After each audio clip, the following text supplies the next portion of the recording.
मैं तो किसी समय एक गांव में एक विद्वान पंडित रहा करते थे। वो पूजा पाठ आदि करवा कर अपना जीवन यापन करते थे। एक दिन पास के गांव में एक सेठ ने पंडित जी को पूजा करवाने अपने घर में बुलवाया। पूजा से प्रसन्न होकर सेठ ने दान में पंडित जी को एक बकरी दी। बकरी पाकर पंडित जी बहुत खुश हुए। उसे अपने कंधे में लादकर गांव की ओर निकल पड़े। तभी रास्ते में 3 ठगों ने पंडित जी को बकरी ले जाते हुए देखा। उन्होंने पंडित जी को मूर्ख बनाकर बकरी हत्याने की सोची। इसके लिए उन्होंने तीनों मिलकर एक योजना बनाई। एक ठग पंडित जी के पास गया और बोला, आप इस कुत्ते को कंधे में लादकर कहाँ ले जा रहे हैं? उसकी बात सुनकर पंडित जी हंसने लगे और बोले, ये कुत्ता नहीं बकरी है, क्या तुम्हें इतना भी नहीं पता? उस ठग ने कहा, नहीं नहीं पंडित जी, ये कुत्ता ही है। पंडित जी ने उसकी बात को अनसुना किया और आगे चल पड़े। मित्रों, कुछ देर बाद पंडित जी के पास दूसरा ठग आया और उसने कहा कि पंडित जी, आप अपने कंधे पर मरे हुए बछड़े को लादकर कहाँ ले जा रहे हो?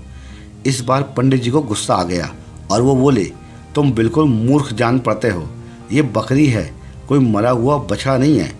दूसरे ठग ने कहा कि मुझे जो दिखाई दिया है मैंने तो बस वही कहा है। इतना कह के वो ठग वहाँ से चला गया।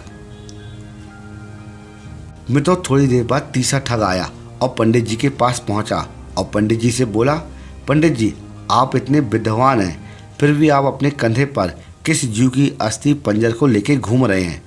अगर कोई आपको देखेगा तो आपकी इज्जत नहीं करेगा। पंडित जी ने कहा, ये अस्थि पंजर नहीं है बल्कि बकरी है, तुम्हें दिखाई नहीं देती क्या? तीसरे ठग ने कहा कि जो मुझे दिखाई दिया है मैंने आपसे वही कहा है।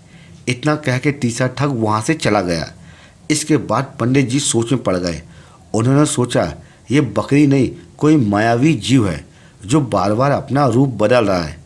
पंडित जी ने तुरंत बकरी को नीचे उतार दिया और सरपट अपने गांव की ओर चल पड़े। इसके बाद तीनों ठगों ने उस बकरी को अपने अधिकार क्षेत्र में ले लिया।